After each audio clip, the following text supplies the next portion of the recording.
the most delightfully fascinating character in the realms of mystery, Charlie Chan.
As Charlie Chan's investigation of the murder of Ellen Landini proceeds, suspicion falls in turn upon Ward, Ryder, Dr. Swan, and Romano, all ex-husbands of the opera singer. Suspicion falls, too, upon Leslie Beaton and her brother Hugh, also upon Ah Sing, servant to Ward, whose activities the night in question were most unusual. Ireland, Landini's pilot, could have shot Landini from the plane as he landed. And while Inspector Chan is questioning him, his wife, Cecile, taunts him with stunting his plane to give Landini a thrill. Ireland retorts, "You were mad with jealousy." Cecile says, "Yes, mad enough to kill her." Inspector Chan, accompanied by young Holt, the sheriff, leads Cecile to the living room for further questioning.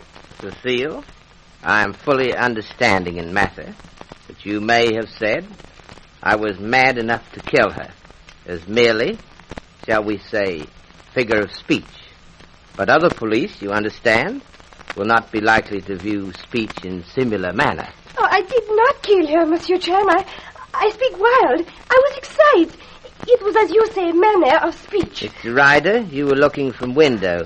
Did you see Cecile outside house? I did not.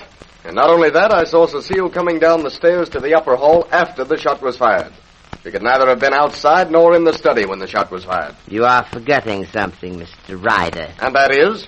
I think it is well, Sheriff, that we impart facts to the entire group. Perhaps this will lead to further elucidation. Will you be so kind? You see, Madame Landini was dead before that shot was fired. What? What was that you said? Landini was killed about 4 minutes before you heard the shot. The sound of the real shot was drowned by the noise of the airplane motor. The shot you heard was a blind to mislead. Yeah, somehow I don't know whether or not to believe that. Somehow, Mr. Ryder, it makes little difference. Your belief. We are dealing with things as they were. Monsieur Chan, I can explain every little thing I did. I did not kill Landini. I was sad. I told you before. She sent me for a blanket. I do not go. I hear my husband make the stunt over the house. I know he do it for her, Landini. I stand weeping on back stairs. The cook, she see me. If Landini was killed 4 or even 5 minutes before shot, I could not do it. I was gone from study more than 10 minutes. Dr. Swan, he see me downstairs when I placed some more food in bowl in dining room. That is perfectly true. And Mr. Ward, he meet me on back stairs when I go to kitchen. Mr. Ryder, he see me when I come downstairs after shot. How could I make what you call murder? And I saw Cecile when she left the study. You have many champions, Cecile. That is reward for cheerful countenance and bright spirit.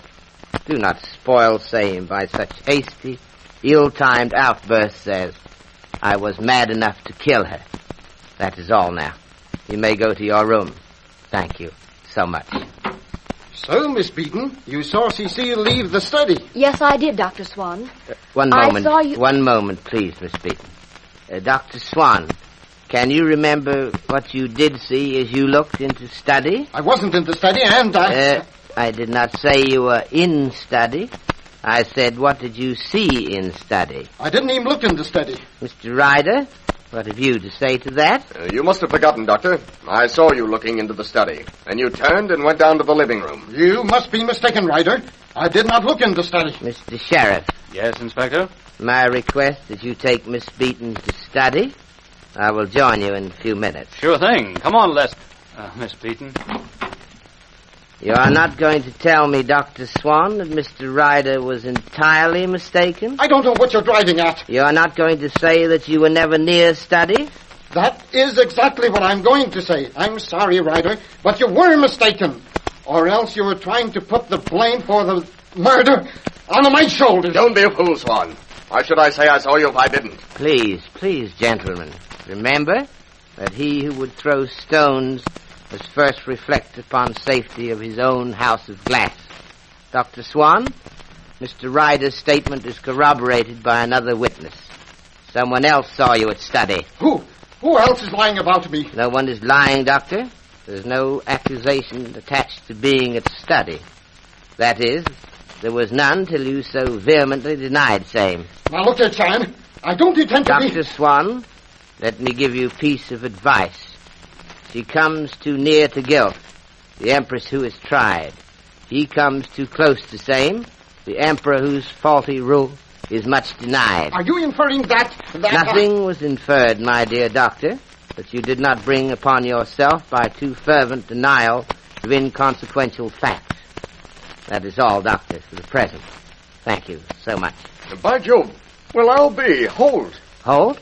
Sheriff? The old sheriff, young Don's father, coming up the terrace. How are you, Sheriff? Well, if it isn't John Ryder. I'd recognize your voice anywhere. How are you? Oh, fine, old chap. Except for this enforced idleness while they investigate this murder. Oh, this is Inspector Chan, Mr. Holt. Yeah, it is indeed a great pleasure, Mr. Holt. And much honor. Your honorable reputation is on lips of all domiciled at this place.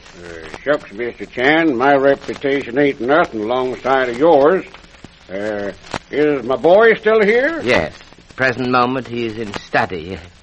Shall we join him? If you don't mind. It shall be as you say. Be pleased to take my arm, please. Thank you, Mr. Chan. I used to know my way about the Ward place pretty thoroughly. But it's been some time, and... Yes, I'm fully understanding, Mr. Holt. When one's eyesight is not as good as it used to be. Oh, shucks, Mr. Chan. I ain't touchy about being blind. Not now. Time was when it irked me to be reminded of it. But, oh, well, a fella gets used to it in time, and I've had lots of time. Terrible pity, though, Mr. Holt. Wealthiest mandarin who is blind would gladly change places with Lois Cooley for opportunity to see. And that's no lie, Mr. Chan. Perhaps, yes. I think it better we will knock before entering study. Come in. Why, Dad. Why, hello, son. I thought I'd better run up and find how you're getting along. Oh, Dad, this is Miss Leslie Beaton. Glad to meet you, indeed. I'm very glad to meet you. Here, won't you sit in this chair? Yes, thank you, Miss Beaton. Well, I know you want to discuss lots of things. I'll go downstairs. Before you go, Miss Beaton. Yes? Remember our secret. Oh. You write again these notes. Mm-hmm. I will tell one by one persons in this house that you have done so. I see. And we will wait result. You don't need me for the next 10 minutes, do you? No extreme necessity, no. You wish to... Well, I thought I'd take Miss Beaton out and show her around a bit. Yeah, splendid suggestion, indeed, yes. Good for both of you. Run along. Well, I guess my boy told me most of the developments over the telephone this morning. Anything else to add, Inspector? Not much. No one has alibi, but then, too, no one very much more motive than other. Mr. Ward, of course, would be least likely, since his only hope of tracing possible son was through Landini's help. Yes, my boy was telling me about Ward hearing that Landini had a son by him. Anyone else know about that son? None but Cecile, who told Ward in first place, and Romano, who was lying. I guess you and me, Mr. Chan, think along about the same lines in a case like this. I ain't got much use for science myself. I study people. Fingerprints, ballistics, and such, Mr. Holt, I agree. Not so much use in tracing criminal but very useful in obtaining conviction. I understand you didn't get much from our Sing. Afraid not. I have lost caste with I Sing. I travel with current. I was ambitious. I sought success. And for what I have won, I have paid the price. Am I accepted American? No. Am I Chinese? Not in the eyes of Ah Sing. But he who chooses in freedom the path, he must follow it to the end. I wonder if you'll understand.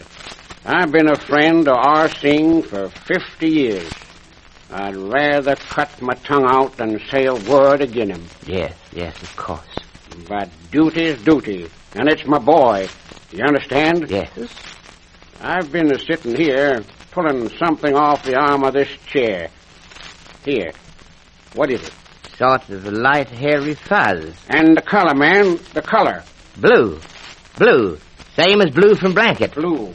Landini sent our Sing for a blanket. He came back with a blue blanket for the little dog. He came back after you had found the body. You sent him away with it. Did he lay the blanket down? No, Mr. Holt. He did not. No, Mr. Chan. That time he didn't. But God help me, that blanket has been in this room before. I'm afraid so, Mr. Holt. I can see it all. He fetched the blanket, found Landini alone, laid the blanket down on the arm of the chair, killed Landini with her own gun, tidied the place, mixed the lids on the cigarette boxes. Need I tell you why he did it? Why he killed her, Mr. Chan? Because he, too, knew of Ward's boy. He did it because of his love, his blind devotion to Dudley Ward. So, Inspector Chan's statement that even a blind man could lead the way if he'd been over the road before is suddenly, dramatically true. But what of Dr. Swan's vehement denials of inconsequential facts? We'll have to find out what they mean. After your sponsor's message, Inspector Chan will be with us again.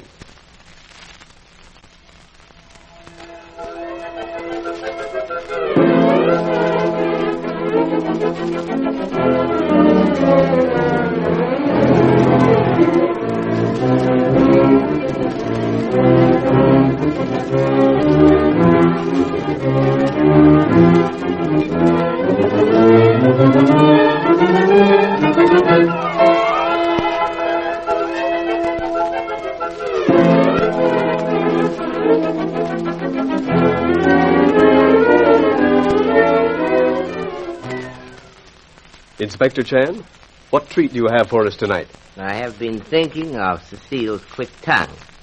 It is common fault. Chinese have saying regarding saying. I'm certain it will be apt. Wines and instruments of music mellow with age. Beauty with age may become dignity and loveliness, but sharp tongue remain always sharp tongue. Age will not mellow same. Only character, perseverance, and changed heart will do that. Thank you, Inspector Chan. And good night. Good night, Mr. Wilson.